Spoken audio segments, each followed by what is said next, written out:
So there's something here about the Uniden R9 that I've been really curious to test. You see, I plan on installing the R9 in my cars here soon, and I've been curious to see if I should use the jammers in one of the cars that doesn't have any jammers yet. I can always use the ALPs, of course, but the Uniden jammers have been performing very well in testing.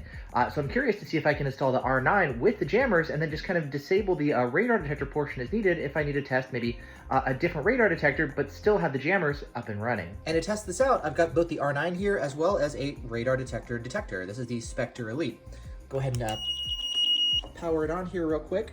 And when we get this guy powered on, as you can see, it can go ahead and pick up the R9 like this. And it looks like the R9 is also false sync to the Spectre as well at 35.0. But yeah, it's muted. You can see the LEDs right there on the left are definitely going off nice and strong.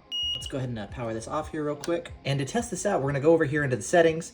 And we're going to go over to the radar detector portion and then start turning the radar detector off. So there's the front radar detector. And we'll do the same thing here for the rear radar detector. I'll go ahead and turn the Spectre back on and let it go ahead and do its self-test. And then we can hold it up here and kind of point it towards the R9's radar detector antennas. And it looks like now, sure enough, we're not getting any alerts at all from the Spectre, which is awesome. As you can see, I've got the Spectre literally right here next to the front and rear radar detector antennas and nothing, no alert here from the Spectre. Now, to double check this, I'll just go back into the settings and we'll go ahead and turn them back on here.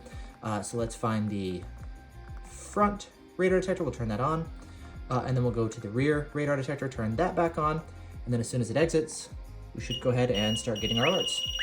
There we go, right on cue.